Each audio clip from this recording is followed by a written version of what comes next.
მოგესალმებით, ინტერნეტ ტელევიზია Patriot TV-ზე. დღეს ჩვენ წავიყვანთ გადაცემას მედლის ორი მხარე. დღეს ჩვენ სტუმრად გვყავს გორიდან სტუმარი, სტალინის ორგანიზაციის ხელმძღვანელი ბატონი ალეკო ბურსმანაშვილი. მოგესალმებით ბატონო ალეკო. მოგესალმებით σας. ჩვენ დაწუნებული ვართ, რომ ძალიან საინტერესო გადაცემა გამოვა. ჩვენ ვისაუბრებთ საერთოდ რეგიონში პრობლემებზე, ეკონომიკურ პრობლემებზე, რომელიც არის რეგიონში და ასევე ვისაუბრებთ აი სტალინის ძეგლზე, რომელზეც უკვე რამოდენიმე წელიწადია მიდის საუბარი, რომ უნდა დაიდგას ეს ძეგლი, არის ხშირი შეპირებები, თუმცა სამწუხაროდ ძეგლი არ დგას, სტალინის ძეგლი არ იდგმება, მიუხედავად იმისა, რომ მოსახლეობის გორის ქალაქ გორში მცხოვრები ადამიანთა უმრავლესობის მოთხოვნაა, რომ დაიდგას ეს ძეგლი. მოდით პირველ შეკითხვას ბატონო ალეკო დაგისმევთ. რა ხდება ამ ძეგლთან დაკავშირებით? თქვენ ხართ ერთ-ერთი ინიციატორი ამ ხელმოწერებისა, ვიცი რომ ეს ხელმოწერები ათასობით არის მოგროვებული. ყველა როგორც თქვენ ახალი ხელისუფალი საკრებულოს თავმჯდომარე ყოველთვის იძლევა დაპირებას, რომ ძეგლს ძალიან მალე დადგავენ, თუმცა რატომღაც ძეგლი არ იდგმება და დღემდე რატომღაც აი მუდმივად არის სპეკულირება, რომ დღეს ხვალ რაღაც ერთი კვირის შემდეგ მომავალ 9 მაისს კიდე რაღაც განსაკუთრებულ დღეს ძეგლი არ არის. რა ხდება ამ ძეგლთან დაკავშირებით? დიდი მადლობა მოწვევისათვის, ალბათ და დიდი მადლობა იმისთვისაც, რომ ინტერესდებით ამ საშვილიშვილო საქმით. მე ასე ვფიქრობ, ეს საშვილიშვილო საქმეა და რა თქმა უნდა დადებითად გადაწყდეს. და პირველ რიგში მომეცა საშუალება, რომ სახალხოდ გითხრათ მადლობა თქვენ. მადლობა თქვენ რომ მოგზავნეთ. არა, მე სხვა რამე მინდა თქვა. მე მინდა საზოგადოებას გავახსენო 2010 წელი. როდესაც იმ ავად სახსენებელ დღეს აიღეს იოსებ ვისარიონოვის სტალინის ძეგლი. და მეორე დღეს თქვენ რო ჩამოვზადეთ გორში და ერთადერთი პოლიტიკური მოღვაწე, რომელმაც ეს გაბედული ნაბიჯი გააკეთა, იყავით თქვენ. და ამისათვის დაგვიანებულია ჩვენი მადლობა. მაგრამ ჯობია ვიდრე არასდროს. ეს მე ვფიქრობ, რომ ნებისმიერი ქართული ზვალია, რომ დაიცვას ქვეყანაში თავისი წინაპრები, მათ შორის ესეთი როგორც ეს იყო იოსებ ვისარიონოზე სტალინი, ეს იყო უდიდესი პიროვნება. მე ხა ნამდვილად მის განსჯას არ დავიწყებ, მის კარგ და როგორც იტყვიან, ცუდი საქმეების განსჯას, ვინაიდან ვფიქრობ, ამას ხო ეს ისტორიის საქმე, ამას ჩვენი გადაცემა არ ეყოფა, თუმცა მე იქ ვიყავი მხოლოდ ერთადერთი რამის გამო, რომ უბრალოდ სირცხვილია ქვეყანას ყავდეს გენერალ სიმუსი და მის ძეგლს იღებდე. ეს არ არის ისეთი რანგი, რომ განებივრებულები იყვნენ საერთოდ ამითი ქვეყნები, ხო? არის ძალიან ბევრი ჩვენზე დიდი ქვეყანა, მაგრამ მათ გენერალ სიმუსი არ ყავს. ცუთიძე ჩამოსათვლელია გენერალ სიმუსები და ისიც ისეთი გენერალ სიმუსი, რომელმაც მეორე მსოფლიო ომში გაიმარჯვა და რომელიც არა საბჭოთა კავშირმა, არამედ თელმა მსოფლიომ აღიარა. მას გენერალ სიმუსობა მსოფლიო მიანიჭა და არა საბჭოთა კავშირმა და ხშირად ხოლმე მე მიკვირს, როდესაც დასავლეთის მეხუთბეები გამოვლენ და იძახიან, რომ უნდა ავიღოთ სტალინის ძეგლი, უნდა ჩამოვაგდოთ, უნდა წავშალოთ ისტორია, ხო? მათ არ იციან, რომ გენერალ სიმუსობა მათ სტალინს ზუსტად რომ მიენიჭა ჩერჩილის, რუზველტის და საერთოდ მსოფლიო დიდი პოლიტიკური მოღვაწების დაჟინებული თხოვნით და მაშინ როდესაც ჩერჩილს შესთავაზეს გენერალ სიმუსობა, ჩერჩილის პირველი სიტყვა იყო, რომ არა, გენერალ სიმუსობა არ მეკუთვნის მე, გენერალ სიმუსობა ეკუთვნის იოსებ სტალინს. აი ამაზეა ზუსტად საუბარი, ბევრმა უცოდინარმა არ იცის, თუ როგორ მოხდა საერთოდ სტალინისზე აი ამ უდიდესი ტიტულის მინიჭება და წოდების მინიჭება და სამწუხაროდ ძალიან ბევრმა არ იცის, რომ მას შემდეგ რაც აიღეს სტალინის ძეგლი, ორი კვირით ადრე, უпроსტად სტალინის ძეგლის აღებამდე ორი კვირით ადრე, ტეხასში ერთ-ერთ ყველაზე გამორჩეულ უნივერსიტეტის ეზოში დაიდგა სტალინის, რუზველტისა და ჩერჩილის ძეგლი. ეს ამერიკაში ხდება. მე მინდა ვთქვა, რომ ამერიკელებში არის რაღაც რაოდენობა და არამსტუ ცოტა ადამიანების და არა მარტო ამერიკაში, ევროპაშიც, ვინც აფასებს სტალინის ღვაწლს და მაშინ ეს მოხდა ტეხასში, ტეხასის გუბერნატორის ესეთი განცხადება იყო, რომ ჩვენ არ ვაპირებთ ისტორიის გადაწერას. ჩვენ არ ვაპირებთ ისტორიის ფალსიფიცირებას. სტალინმა უდიდესი როლი შეიტანა საომლო ომში გამარჯვებას. უпростоრად მეორე მსოფლიო ომში გამარჯვებას. ჩვენთვის საომლო ომში, ხო?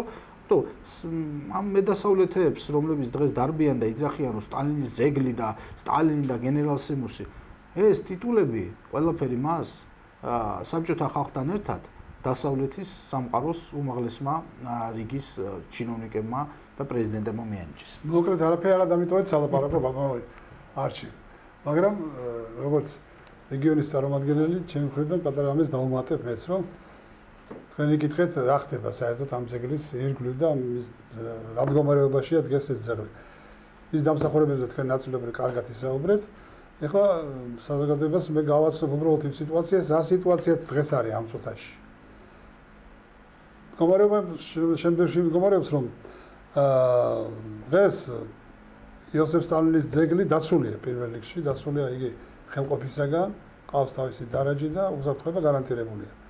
მაგრამ სამწუხაროდ და საუბედუროდ ჩვენი ადგილობრივი მმართველობის ხო არ არის საშიშროება ანუ გაფუჭების ან ძეგლის ან რაღაცა ის დარაჯი ყავს დაცულია გაფუჭების და ამის საშიშროება მოპარვის ან გაყიდვის ან რაღაცა ხო ან დაჭრის ან არაფერი მაგის საშიშროება არ არის უბრალოდ ამ მხრივ საშიშროება არ აქვს ჩვენ სხვა მხრივ გვაქვს საშიშროება კერძოდ რა მაქვს ხედავობაში ესე იგი ამ ძეგლის დადგმის თაობაზე ორმა საკრებულომ მიიღო გადაწყვეტილება გესმით ჩვენ გვახსოვს პრეზიდენტი, მაშინდელი პრეზიდენტი მიხეილ სააკაშვილის განცხადებაც, რომ ჩვენ ისტორიას პატივი უნდა ვცეთ და უნდა დავდგათ ეს მე ჩამოგიტანეთ დოკუმენტაცია და მე მინდა რომ ეს დოკუმენტაცია თქვენ დაგიტოვოთ. პირველი საკრებულოს დადგენილება მდგომარეობს შემდეგში, რომ მათმა წერილობით მიმართეს კულტურის მაშინდელ მინისტრ რურუას და სთხოვეს, რომ ძეგლი იქნებ გადაგვანაცვლებინა თავის მუზეუმის ტერიტორიაზე. და მაშინდელმა მინისტრმა თანხმობა მისცა წერილობით. თანახმა იყო და შემდეგ აიკინძა ეს ყველაფერი. გამოიყო სააკაშვილის საკრებულო მთავრობის მიერ დაახლოებით 10,000 ლარი იმისათვის რომ ძეგლი გადაგვეტანა მუზეუმის ტერიტორიაზე. შემდეგ გავიდა გარკვეული წლები ჩვენი ბრძოლის ხელმოწერების საწყის ეტაპზე მივიტანეთ 7,000 ხელმოწერა. შემდეგ მივიტანეთ 11,662 ხელმოწერა შეხარჩენილი. მაშინ და არ გაითვალისწინეს ეს ყველაფერი. მაშინ როდესაც მათმა წერილობით დაგვიფიქსირეს პასუხი მოგწერეს რომ 1600 გორელის აზრი გაითვალისწინეს.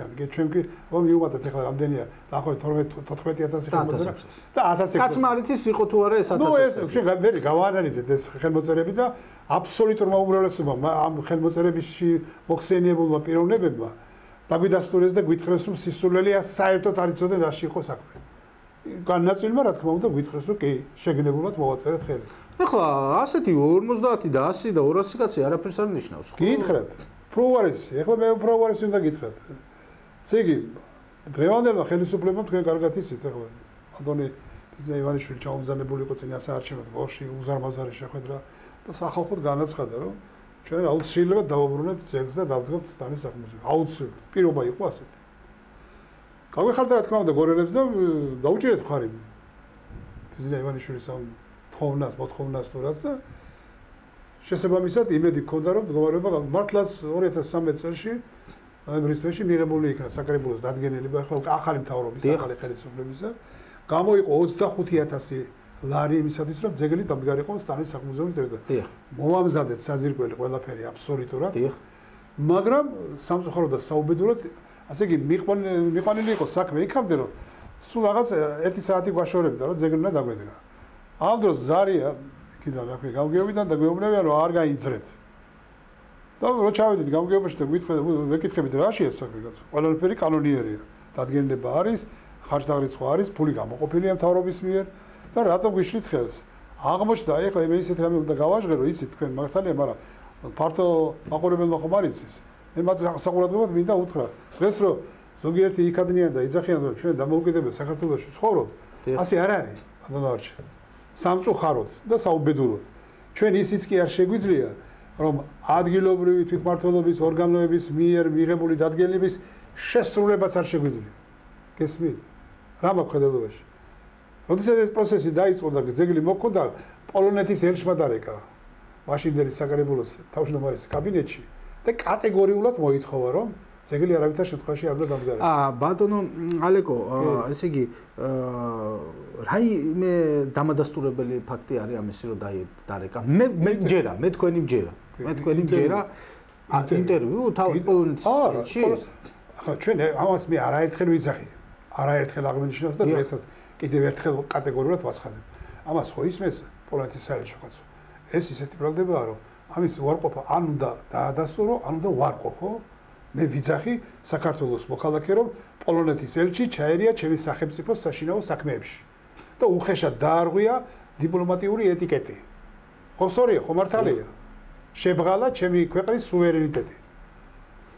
ეს ერთი დოკუმენტს იძახით, ხო? რა არის ის საკრებულოს თავმჯდომარე? ჩვენ როგორც ესე იგი რომ მოახერხოთ მაგალითად ჯგუფი ხო არ გიცდია თქვენ პოლონეთის ელჩთან შეხვედრა ან მათ წარმომადგენელთან შეხვედრა? აზრი არ აქვს. პროცესი შეჩერდა, გაფუჭდა. ეხლა 1000 ჯერ და 2000 ჯერ რო შეხვდე იმელჩის წარმომადგენლობას ან საელჩოს ან კიდე თვითონ იმელს, ხო? უკვე უაზროდ არის.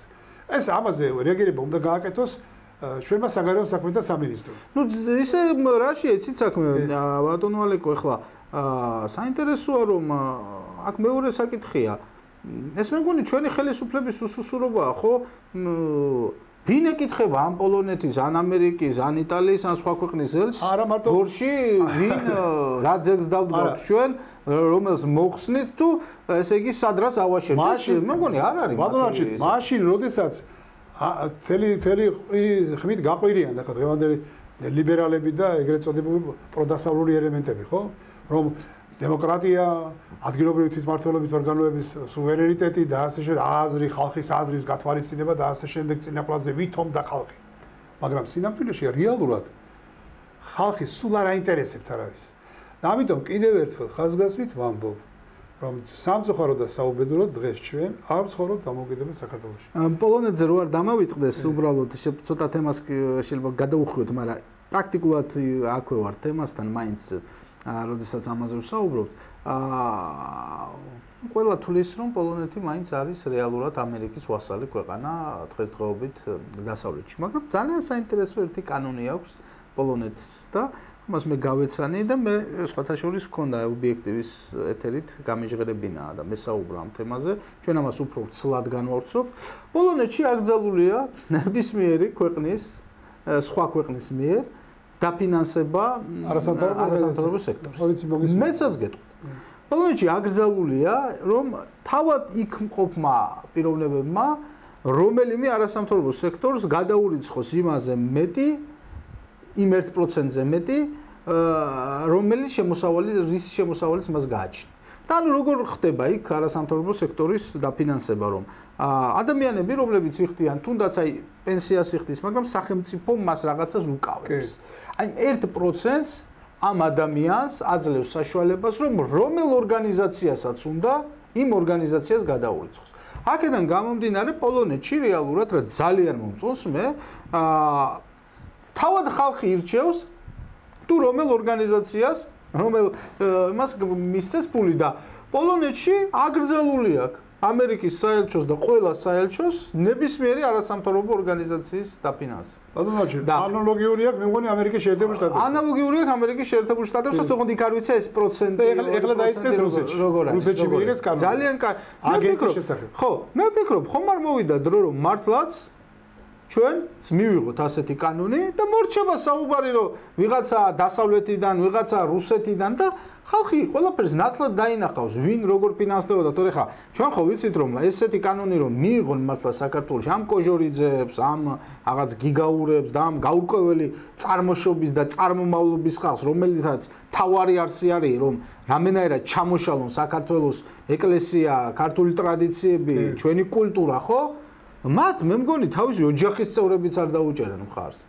და მე მგონი მე მორჩება იმაზე საუბარი, რომ ვიღაცას მილიონობით თურმე რუსეთი აფინანსებს, ამ დროს რომ ნამდვილად რუსეთი არავის არ აფინანსებს და თუ აფინანსებს კიდე და ზუსტად ამაზეც უნდა გაუსვათ ჩვენ ხაზი სამწუხაროდ, ამაზე უნდა ვილაპარაკოთ ჩვენ.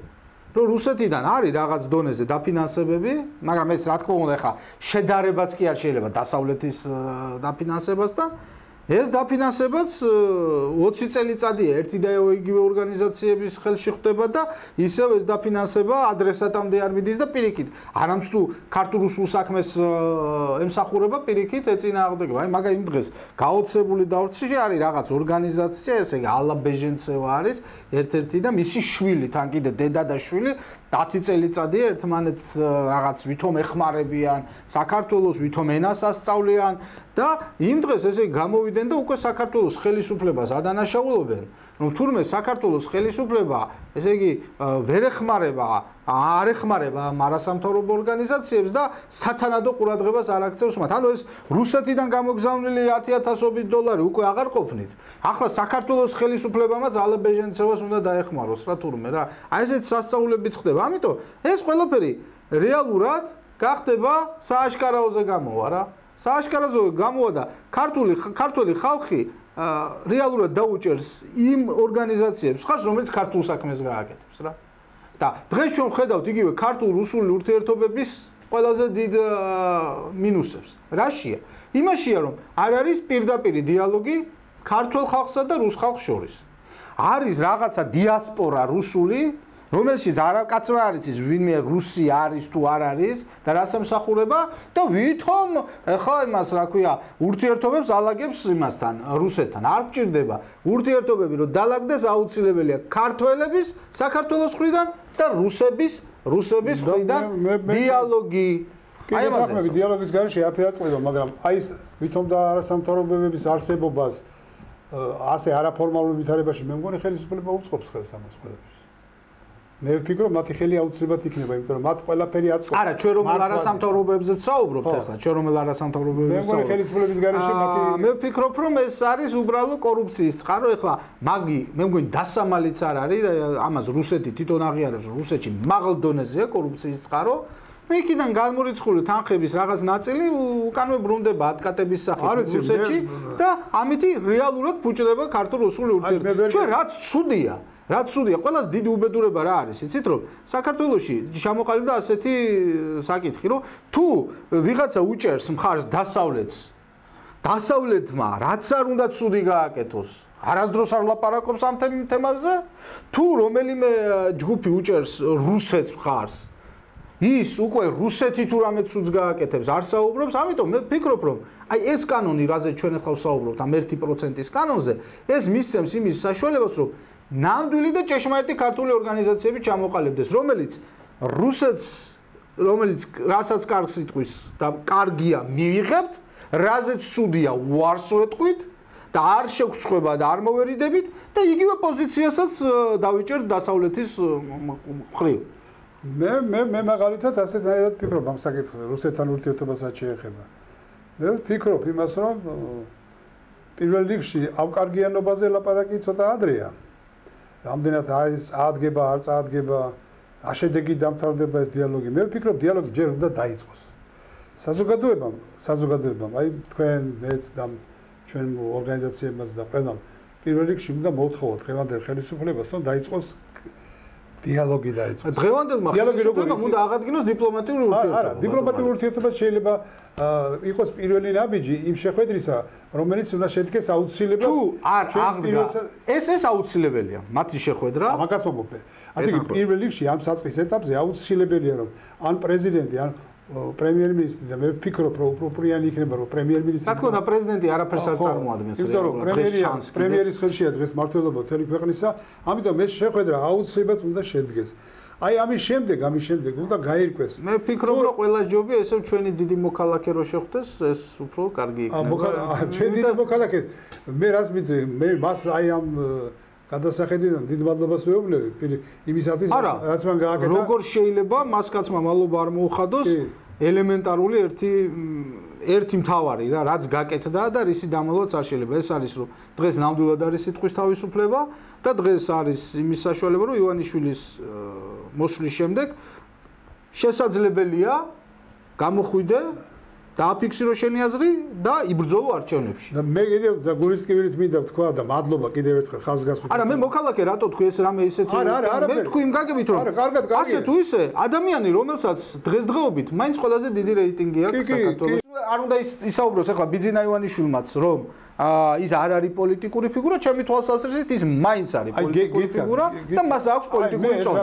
მე ჩემს შეხედულებას გეტყვით ახლა და დავაფიქსირებ ჩემ აზრს იმასთან დაკავშირებით რომ ბიძინა ივანიშვილის ჩვენ ყველამ ქართველებმა ჩვენი თაობისა თუ მომავალმა თაობამ ხო და მე დარწმუნებული ვარ რამდენ წელსაც და საუკუნესაც იარსებებს ჩვენი სამშობლო ხო ბიძინა ივანიშვილის სახელი ყოველთვის იქნება აუცილებლად ეს მოსწონს ვისმეს ბოკერიას ან კიდე სხვა ვიღაცას ან სააკაშვილის თუ არა მისი სახელი საქართველოს ისტორიაში უკვე არის და მანაც ისეთი რაღაცები გააკეთა ამ ბოლო დროს რომ კიდევ უფრო გაიზარდა მისი ავტორიტეტი და მისი ადგილი ისტორიაში ჩვენი სამშობლოსი. მაგრამ სამწუხაროდ და საუბედუროდ აი ესეთი შთაბეჭდილება მჩება მე რომ ბიძინა ივანიშვილს ასე ვთქვათ მისცეს უფლება როგორ გითხრათ იცით გარკვეულ ეტაპზე ყოფილიყო პოლიტიკურად აქტიური გარკვეულ ეტაპზე და აი ეხლა რა პოზიციას უკავია ხო ეს თავისი ინიციატივით თავისი სურვილით ეს პოზიცია მას არ აურჩევია. ბატონო ალეკო მოდი ეს გითხრათ დავასრულო ეს თვითონ თავისი არჩევანი არ არის. გამორიცხულია. მე დარწმუნებული ვარ იმაში, რომ ბიძინა ივანიშვილი დღეს ძალიან განიცდის იმ სიტუაციას, რა სიტუაციას ქვეყანაშია, მაგრამ სხვა გამოსავალი არ აქვს. იმიტომ რომ ის ძალები, რომლებმაც მას მისცეს თანხმობა იმასთან, რომ განეხორციელებინა ის პოლიტიკური ნაბიჯები, რაც გააკეთა, იმის სიკით უკვე აღარ უშვებენ. აშკარა. აი ზუსტად ნაწილობრივ გეთანხმებით, შეიძლება ითქვას პრაქტიკულად გეთანხმებით, მაგრამ აი ზუსტად აი ამაზეა საუბარი, რომ აი ამ დროს მე ვფიქრობ, რომ უკვე აუცილებელია, რომ საზოგადოება ჩაერთოს, ხალხი ჩაერთოს.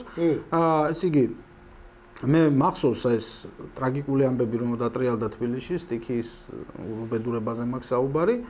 მაშინ პრაქტიკულად ეს ერთი ადამიანი აღმოჩნდა, რომელმაც თანხაც დადო, თქვა, რომ თუ რამე დაგაკლდებათ, ამასაც მე გავაკეთებ, ხო? და მე და ზოგიერთი ადამიანი, ესე იგი, აბსოლუტურად განცხადებები გააკეთეს, რომ საერთოდ რაზეაო საუბარი, თავიდან ბოლომდე მას დაედო. ანუ ერთის მხრივ მე საზოგადოებაში ვატყობ საკმაოდ ისეთ ძალიან ცუდ სენს, რომ საზოგადოება რატომღაც ფიქრობს, რომ ამ ადამიანმა უნდა არჩინოს საზოგადოება. არა, ეს ასე არ არის. ამ კაცმა გააკეთა თავის საქმე, სააკაშვილი გაუშვა და მოგცა იმის საშუალება, რომ ჩვენ დღეს ვიმოქმედოთ, ხო? ამიტომ მე ვფიქრობ, საზოგადოებამ უნდა დაიწყოს მოქმედება, მათ შორის აი ამ არასამთავრობო სექტორთან მიმართებით, რომელიც ჩემი თვალსაზრისით არის თავიდან ბოლომდე მეხუთე კოლონა და ყველაზე დიდი საქართველოს მტერი და აი უნდა განვახორციელოთ, ჩვენ უნდა მოვითხოვოთ და ბიძინა ივანიშვილს რა თქმა უნდა ხელები შეკრული ექნება, როცა 18000 არასამთავრობო ორგანიზაცია და 18000 არასამთავრობო ორგანიზაციიდან მხოლოდ რაღაც ეს 200 თუ 300 ორგანიზაცია, რომელიც დასავლეთისგანაა დაფინანსებული, მუშაობს და დანარჩენი არავინ არაფერს არ ითხოვს, ასეთი იქნება მდგომარეობა. მოდით აი ესე ვთქვა, ამ 18000 არასამთავრობო ორგანიზაციიდან თითო კაცი რო გამოვიდეს და პროტესტი გამოხატოს. მე ვფიქრობ, რომ ბიძინა ივანიშვილსაც უფრო გაეხსნება ხელი, პრემიერ-მინისტრსაც უფრო გაეხსნება ხელი და საერთოდ საზოგადოება უკეთეს მდგომარეობაში იქნება და ის ხალხი, ვინც რეალურად გეგმავს საქართველოს მომავლის დამუხრუჭებას, ისინიც ძალას დაინახავენ. რამ შეიძლება შეაჩეროს ძალა? მხოლოდ და მხოლოდ მეორე ძალა. არა, გასაგებია, მაგრამ ამ ძალას, რომელიც უნდა დაუპირისპირდეს ამ დასავლურ და ამერიკულ ასე ვთქვათ დიქტატს, ხო? ამას შეიძლება ორგანიზება. მარტო ფინანსებზე არ არის დამოკიდებული. შეიძლება მილიარდი კონდეს, მაგრამ თუ თავიანი კაცი არ უხელმძღვანელებს ამ ყველაფერს და კარგად ამ 18000 კაცი არ მოიძებნება 1-2 თავიანი კაცი. სანამ მოიძებნება, სანამ არ მოიძებნება, ხო? ორგანიზებას გაჭირდება. მოდი ისტორიას გადავხედოთ და ყველა მასეა თუ ისე თქვენს ჩახედული ხართ, როდესაც სახელმწიფო, აი მაგათაც ბერძნების ამ მაგალითი აიღეთ. როდესაც ნამდვილი ჭეშმარიტი თავისუფალი ადამიანი და სამშობლოს მოყვარული და ასე შემდეგ თავგანწირული ადამიანი გამოჩნდა ქვეყნის სათავეში, ხო? აი ნახეთ ხალხმას როგორ დაუბა მხარი. აქაც ანალოგიური სიტუაცია. მე კაცმარიცის მანდრობა და არა, გასაგებია. ცოტა მანდრთულად ასაკ. მაგრამ დღევანდელი გადასახედიდან გეუბნებით, ახლა მე ილუზიები არ მაქვს მაგათთან საბერძნეთთან მიმართებაში, მაგრამ ის რაც დღეს არის და რაც ბერძენმა ხალხმა და ამ კაცმა, ამ ახალგაზრდა ადამიანმა დაანახვა მსოფლიოს, ხო? ეს მარწმუნებს იმაში, რომ საჭიროა გაერთიანება. მე ყოველთვის ვამბობ, ან შეიძლება გაცილებით სხვა თამაში მიმდინარეობდეს და ზუსტად ეს ბერძენი კაცი იყოს. თქვენ ვერ გამიგეთ მე რას გეუბნებით. მე ვიძახი იმას, რომ როდესაც გამოჩნდა ახლა მართვადი არა მართვადი, საერთოდ მსოფლიო მართვადია და ყოველთვის მართვადი იყო, სულ იოსებ სტალინის გარდა. სტალინი თვითონ მართავდა თემ მსოფლიოს. ეგ უნიკალური შემთხვევა. და მამაზეციერი კიდე ღმერთი მაგალითად. ამიტომ კიდევ ვიმეორებ, მეგობრებო. და ბატონო არჩილ, მე თქვენ გეუბნებით ერთ რამეს. არაერთხელ მithkoms კიდევ ახლა სახალხოთ მინდა თქვენ დავაფიქსირო და არც გეფერებით, არც არაფერი, უბრალოდ მე მიმაჩნიხათ იმ ადამიანად, რომელიც შეიძლება იყოს მათ შორის, ვინც ეს საზოგადოება უნდა გაერთიანოს. არა, რასაბძენ, მე არა მაქვს ამ ხელ ამბიც. არა მაქვს და არა, რასაბძენ. ვერ გამიგეთ, გითხრათ. ერთ-ერთი მეთქი მე ხო არ გითხარით, რომ თქვენ ახართ მეთქი, გამორჩეული ან კიდე რა გამორჩეული რო ხართ საზოგადოებაში ეს ფაქტია, ბოდიში. გამორჩეული ხართ? არა. გითხრათ, მე არ მაქვს მოსაფერებელი ახლა თქვენთან, მე არ გეფერებით, პირდაპირ გეუბნებით სათქმეს. თქვენთან ერთად კიდევ საქართველოში არის რამდენიმე პიროვნება, ახლა აქ ჩამოთვლა შორს აგვიყვანს, კი არ დაგვიყვანს, უბრალოდ უხერხულია იმ ადამიანებისგან ნებართვა უნდა მივიღო, ხო? ამიტომ დღეს აქ ახარ და იმიტომ ვარ თქვენს მიმართ თამამი. დაახლოებით 5, 6, 10 ადამიანი არის საქართველოში, რომლებსაც შეგიძლიათ მიიპყროთ საზოგადოების ყურადღება. აი თქვენ მაგალითად ვერასაც უყურებთ, ყავთ გარკვეული კატეგორია ადამიანებისა, რომლებიც არჩევის ყოიძეს მიიჩნევენ უკვე პიროვნებად იმისა, რომელსაც შეუძლიათ საზოგადოებას შესავაზოს. ამდენი ქათინაური ძრელი ერთ. არა, ფაქტია. არის კიდევ ადამიანი, ახლა არ მინდა გვარის სახელი დავასახელო, რომელიც ძალიან აქტიურია. მასაც ყავს თავისი არის კიდევ მესამე ადამიანი, რომელიც დღეს საქართველოში არ არის, მაგრამ მოღვაწეობს რუსეთში. არის ძალიან აქტიური ადამიანი. არის კიდევ ბევრი. აი ეს ადამიანები თუ დრო მოვა და თუ თქვენ წინებებთ ერთმანეთთან დაახლოვდით, მიიღეთ შეიმუშავეთ პროგრამა, შესთავაზეთ მოსახლეობას და დარწმუნებული ვარ ის გულის ტკივილები, რასაც თქვენ აქ ახმოვანებთ, ხო? ეს არის საქართველოს მოსახლეობის აბსოლუტური უმრავლესობის გულის ტკივილი, გეუბნებთ მთელი პასუხისმგებლობით. ამიტომ ნუ აგვიანებთ. თქვენ ბატონო ალეკო ერთი კითხვა მინდა დაგისვათ, რომელიც თქვენ ესე მათხართ ჩახედული. ნუ თქვენ კარგად იცით რეგიონი, გორზე მაქვს საუბარი, ნუ თუ როგორ ცხოვრობდა გორი, მართლაც როგორ აყვავებული იყო ეს რეგიონი, მეხილეობა, სადაც ყვაოდა მართლაც, არა მარტო მეხილეობა, ნუ სხვადასხვა დარგები ყვაოდა, მაგრამ ნუ ერთ-ერთი მთავარი ესე იგი როგორც იტყვიან შემოსავლის წყარო და არა შემოსავლის წყარო, როგორც იტყვიან, მოდი ესე ვთქვათ, ფუფუნების წყაროთ იყო უკვე ეს ქცეული მხილის გატანა რუსეთში და შემდგომში ჩვენ გვახსოვს აი ეს პერიოდიც კი, როდესაც უკვე ნუ დაკნინებული იყო, თუმცა მაინც ეს ერგნეთის ბაზრობა მუშაობდა, შეიქმნა ეს ერგნეთის ბაზრობა და ხალხიც დაახლოვდა, ისევ დაიწყო ეს ვაჭრობა, რეგიონი იდგა რეალურად ფეხს. დღესდღეობით ნუ რეგიონს ძალიან უჭირს. სოფლებს ძალიან უჭირს. ძალიან ხშირად ზოგიერთი ვაიპატრიოტს დავარქმე მე ამას და მართლაც გამყიდვალ სამშობლოსი, გამოდის და იძახს, აი ვაშლზე ყიდით სამშობლოს, წვანელზე ყიდით სამშობლოს, ყურძანზე ყიდით სამშობლოს. ქვეყნის სიძლიერე გამომდინარეობს ეკონომიკისგან. მარტივად რო თქვა, ძლიერი ჯარი რომ მყავდეს, უნდა გქონდეს ძლიერი ეკონომიკა. რას ნიშნავს ძლიერი ეკონომიკა? ძლიერი ეკონომიკა ნიშნავს ძლიერ სოფლის მეურნეობას. და საქართველოს, რომელიც მართლაც ყვაოდა სოფლის მეურნეობით, დღესდღეობით არის განადგურებული. რატომ? იმიტომ რომ მას მოусპეს ბაზარი. თავარ. რაც ქონდა, ეს იყო რუსეთის ბაზარი. თქვენ ასევე როგორც ვიცი, ხართ და იყავით ღვინის ქარხნის დირექტორი, ანუ ამ საქმესთანაც ძალიან სერიოზული შეხება გქონდათ. რას ფიქრობთ? რა უნდა მოხდეს და აქვს თუ არა რამე ალტერნატივა საერთოდ რეგიონში, გორში აი ამ სოფლის მეურნეობის პროდუქტების გასაღებას გარდა რუსეთის ბაზრის? და მოგეთ სალაპარაკოს აღარ მიტოვებთ ბატონო. თქვენ ისე არა, იქნება აქვს რაღაც აი კი, და ამიტომ ძალიან კარგია და ვიხარია რომ ესე კარგად იცნობთ ჩვენ რეგიონს და მე უბრალოდ ჩემი დასამატებელი ის მინდა თქვა რომ ქალაქ გორში საბჭოთა კავშირის დროს, ხო? 120 საწარმო მუშაობდა. დაწესებულება 120. ეს მარტო გორში გელაპარაკებთ. 120.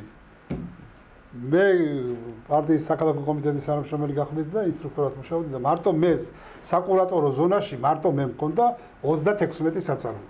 დამსაწარმოში ხალხი ქუხდა. რას ლაპარაკობთ კაც? მარტო ერთ ბამბეულის ქსოვილების კომბინატში მუშაობდა 7000 ადამიანი. გორში მუშაობდა. დიახ ბატონო, ბამბეულის ქსოვილების კომბინატში. ეს ახლა ბატონო ალეკო ისეთი ციფრია რომ მარტო გორის მოსახლეობაზე არ იქნება. გორი იყო კაც. თუ აი რეგიონი 66000 კაცი ცხოვრობდა გორში მარტო მაშინ. და ნუ ეს ყველაზე დიდი ქარხანა იყო გორში? გორში კი არა, ეს იყო საკავშირო დაქვემდებარების ქარხანა. ანუ მარტო გორელები არ მუშაობდნენ. გორელები მუშაობდნენ გეუბნები კაც. საწყის ეტაპზე როცა დაარსდა კომბინატი, მაშინ რუსები ჩამოვიდნენ. რუსები ჩამოვიდნენ, რა თქმა უნდა, ასწავლეს გორელებს იმას. 7000 კაცი. და ბოლოს მუშაობდა 7000 კაცი. ეხლა საერთოდ დავასრულო ჯერ ერთი წუთი, ხომ შეგირხა ხომ ეს. ეხლა საკონსერვო ქარხანაში მუშაობდა 1600 კაცი. საკონსერვო ქარხანა იყო. ზუსტი ხელსაწყოების ქარხანა ერქვა რა, ასეთი იყო. რა ვიცი, სოფლიო მნიშვნელობის ქარხანა იყო. უშვებდა მიკრო სქემებზე აგებულ მოწყობილობებს, რომლებიც გამოიყენებოდა წყალქვეშა ნავებში. მარტო ჩვენი ქარხანა, გორის ქარხანა უშვებდა საბჭოთა კავშირში და მერე სოფლიოში სხვადასხვა ქვეყნებში დაიწყეს გატანა ამ მოწყობილობებს. გამიგეთ? ეს ტენის გასასინჯი მოწყობილობა იყო განსაკუთრებული. ეს აქ შემდეგ ამასთან ერთად მუშაობდა 4 სამშენებლო ტრესტი. სახსაამშენებლო კომბინატი, რომელიც ბინებს აშენებდა. ეს მარტო იქ სადაც თქვენი. გორზე გელაპარაკებით. სახსაამშენებლო კომბინატი. სადაც დასაქმებულ, სადაც მე როიტყვია ხოლმე მივიღე პრაქტიკა მუშაობის ვიყავი პარტ ორგანიზაციის მდივანი. ხო და ამდენი ადამიანი დასაქმებული იყო ხოლმე და ხოლმე სად იცით, ასე იგი ქარხანაში ძირითადად იყო დასაქმებული 600 კაცი, დანარჩენი მშენებლობებზე. მოგესმით, აი 1600 კაცი თითქმის უბრალოდ ბავშვი დიდი ყველა მუშაობდა. მე გელაპარაკებით ამას თელი პასუხის გებდა. არა, ჯერამ. უილი როგორ შეიძლება? არა, უბრალოდ 66000 კაცი როგორ ყოფნიდა? კიდე გიმეორე და 7000 იქა, საკონსერვო მრეწველობაში 1600 კაცი, სახსაამშენებლო კომბინატში მუშაობდა ქარხანაში 360 კაცი, ქარხანაში, მშენებლობაზე დასაქმებული იყო 700 კაცამდე. მშენებლობები ქონდა ჩვენ ცხინვალში, ბორჯომში, ფოთში და გორიდან, გორშის ვაშენებდით და ასე შემდეგ. სამშენებლო ტრესტები, მესამე სამშენებლო ტრესტი იყო უზარმაზარი, კოლმშენი, რა ვიცი, მეცხრე სამშენებლო ტრესტი, უზარმაზარი საწარმოები, ჯანმრთელობის ორგანიზაციებს ხო ცვლა არ აქონდა შეხარჯა, სოციალური მომსახურების ობიექტებს ხო ცვლა არ აქონდა. ასე იგი მთელი ქალაქი დუღდა და დღეს ფაქტიურად არაფერი არ მუშაობს. მაშინ შევი მოსახლეობა რამდენია გორის ბატონო ალეკო? ეხლა ტოლვილები დაგვემატენ ჩვენ და დაახლოებით 60000-მდე არის, 56000 რაღაცა. 56. მაშინ ტოლვილების გარეშე იყო? მაშინ ტოლვილების გარეშე იყო. ანუ გორიც დაიცალა მაინც მოსახლეობა. არა, დაიცალა რომელია? დაიცალა რომელია? დღეს გორის ქუჩებში რო გაიარო, როცა დავდივართ ჩვენ გორელები, ძირძველი გორელები, იშვიათად რომ გორელი კაცი შეხვდეს ქუჩაში. იშვიათად. სულ უცხოები არიან. უცხოები ახლა ჩემთვის იმ გაგებით რომ ქალაქში არ ცხოვრობდნენ და ჩამოგვისახლეს აი ვაშკაცური ომის შემდეგ განსაკუთრებით ძალებში ერთმანეთს. ბატონო ალეკო, რა მინდა? აი ეხლა ყველაფერი არის, რომ იტყვია ხოლმე გადასული საწარმო. თქვენ ვიცით რომ აი ერთი ჩემი საწარმო რომელიც არ მუშაობს, ეს ერთი და მუშაობს კიდევ ღვინის სამი ქარხანა მუშაობს. მაგრამ ისის დატვირთვით არა, საკონსერვო ქარხანა კულა გაგიულია. კულა უშვებს იქ წვენებს და ხო ვიძახდი 1600 კაცი. ეხლა მუშაობს 200 კაცი. 200. ეს წარმოიდგინეთ. ზუსტებში იქ აღარაფერს აღარ აკეთებენ იმ განთქმულ იმას აქვია დანადგარებს, მოწყობილებებს. ეხლა გადასულები არიან პოსტის. მაგრამ როგორც ინფორმირებული ვარ, მე მაქვს ინფორმაცია რომ კარგიც ვთქვა ცოტა დადებითი რაც არის. მართალია, რამდენად სწორია მითხრეს რომ რაღაც საკალმახე მეურნეობების სერიოზული ну ესე იგი გაშენება ხდება გორის შემოგარენში რაღაც 60-მდე თუ 70-მდე. ჩვენ თუ ლაპარაკობთ გლობალურ მოსახლეობის გლობალურ დასაქმებაზე. არა, ხო მანდა ეს არის როგორ გითხრათ? კი, როგორ არა? რამდენიმე პიროვნების 10-12 საკალმახი არის. ესე იგი 70-ზე არა, რას ლაპარაკობ? 70. არა, ესე იგი ანუ ეს არის არასწორი ინფორმაცია. არასწორი, გაზვიადებულია. მეტნაკლებად გაზვიადებულია. კი, არის. და სადაც დასაქმებულია ზედ 2 კაცი, 3 კაცი, 4 კაცი. ანუ ესე იგი ეს არ არის საწარმო, სადაც 50-ან 100 კაცი. ას ლაპარაკობ.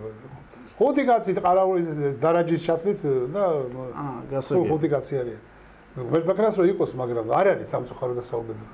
ძირითადად მიდის იყიდე გაყიდე. ბატონო ალეკო, თქვენი აზრი მაინტერესებს. რას ფიქრობთ, სავიზო რეჟიმი მოხსნა?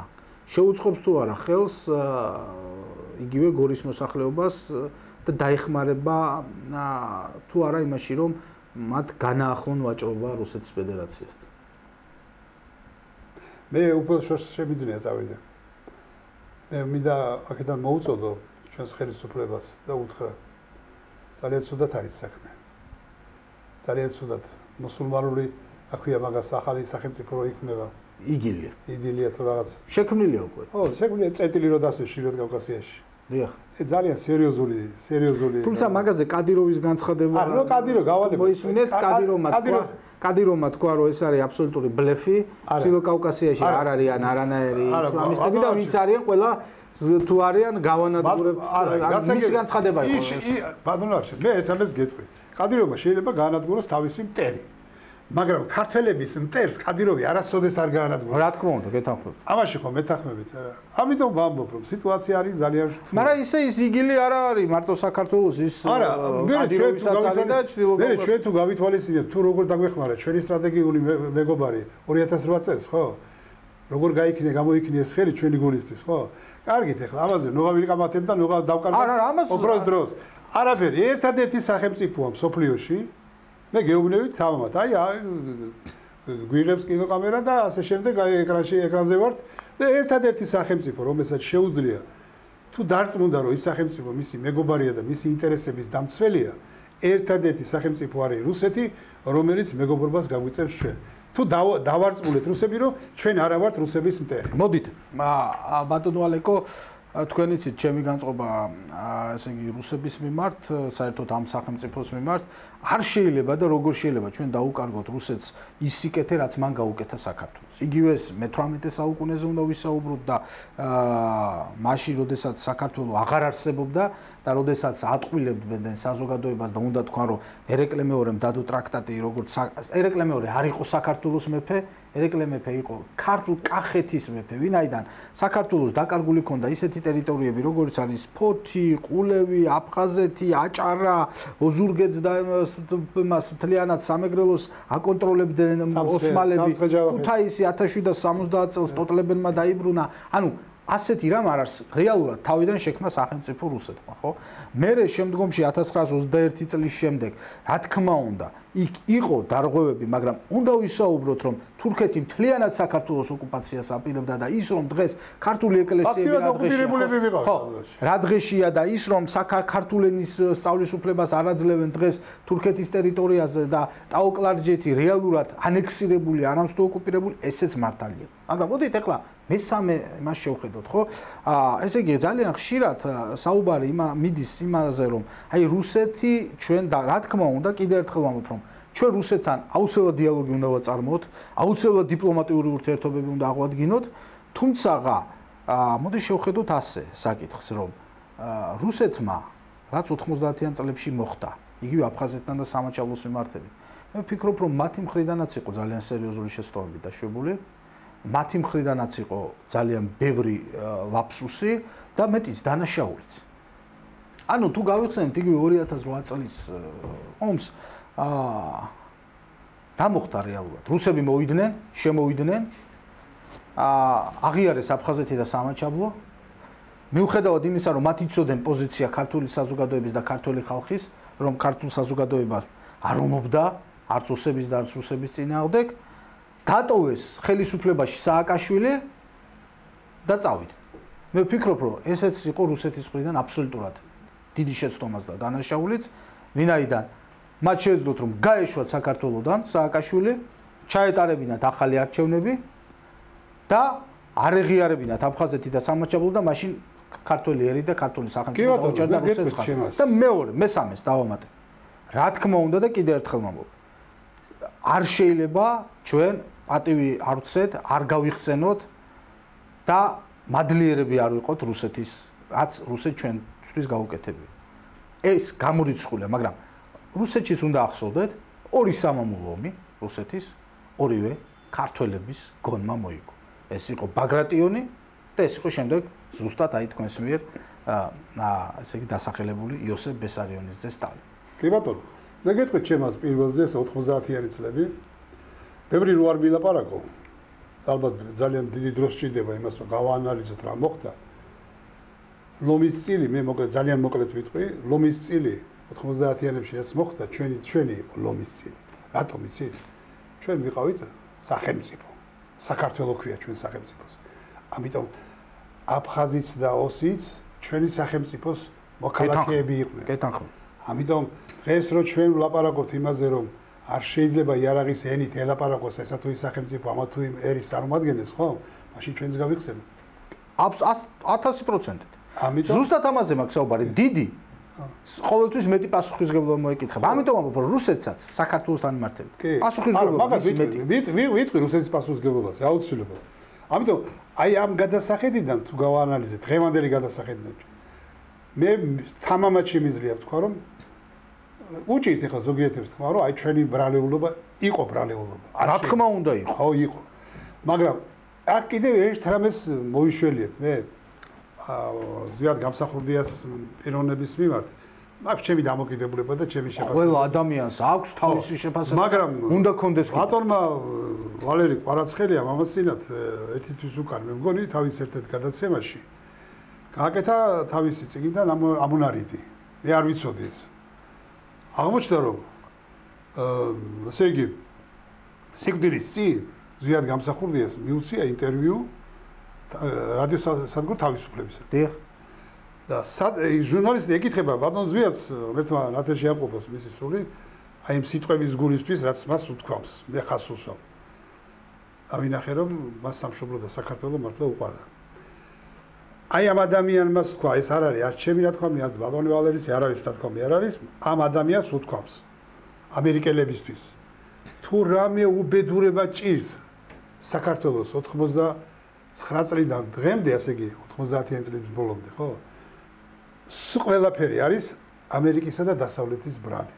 ზვიად გამსახურდიას ცნობილი სიტყვებია, როდესაც მას პირდაპირ უთხრა ჯორჯ ბუშმა უფროსმა, რომ გამსახურდია დინების წინააღმდეგ მიცურავს. კი, არა. შემდგომ მან გასცა სასწაულებრივი ეპოქალური პასუხი გასცა მან სხვათა შორის ზვიად გამსახურდიამ, რომ დინებას მკვდარი თევზი და ლეში მოყვება. ხო. ამიტომ კიდევ ერთხელ ვიმეორებ. ამ პატრიოტმა გმირები მართლაც დინების წინააღმდეგ კიდე ამ პიროვნების მიმართ მე ჩემი შეხედულება დადებითი ვარყოფით, მაგრამ აი ამ სიტყვების შემდეგ მე მინდა თამამად განვაცხადო და ნამდვილად ვეთანხმები მას. მან ჭეშმარიტებას თქვა. ამ სიტყვების შემდეგ მე არ ვიცი ვინც ეს სიტყვები მოისმინა და დარწმუნდა იმაში რომ ნამდვილად ამ ადამიანის მიერ იყო ნათქვამი. ამის შემდეგ კიდევ გააკაროს რუსები, უკრაინელები. ზვიად გამსახურდია რეალურად. ეს უკვე ცოტა ისეთ თემას გავცით, მაგრამ რეალურად რო ავიღოთ და უცებ ჩვენ ვისაუბრებთ ამ თემებზე და კიდევ გვექნება საშუალება ბატონო ალეკო. მაგრამ ვინაიდან შევეხეთ ზვიად გამსახურდია, როგორც კი დასავლეთმა დაინახა, რომ მან ელცინთანაც ჩვენურად მოაგვარა სიტუაცია, ის აგვარებდა სიტუაციას რუსეთთან, მაშინვე ჩაარსეს თავიანთი აგენტურა და მოახდინეს მისი აბსოლუტურად ბოლოს უკვე ლიკვიდაცია, მანამდე ნეიტრალიზაცია და შემდგომ ლიკვიდაცია.